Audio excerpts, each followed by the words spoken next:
Halo, jadi kita akan coba ngeprank kucing dulu. Jadi gimana keseruannya nanti kita lihat aja. Jadi ini kebetulan ada kucing gue.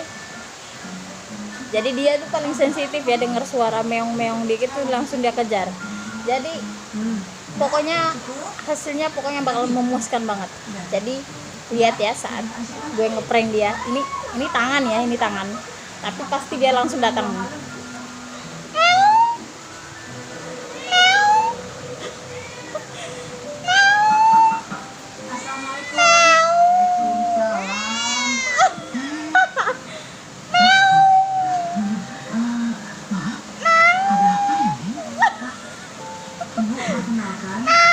Nama saya Ziva, saya ini anaknya Kapitan Jenderal yang punya masjid di mana Pak Abu jadi Mario. Jadi itulah dia, kita ngeprank si kucing, si pupus manis. Jadi dia tuh sensitif banget kalau dengar suara meong-meong dikit.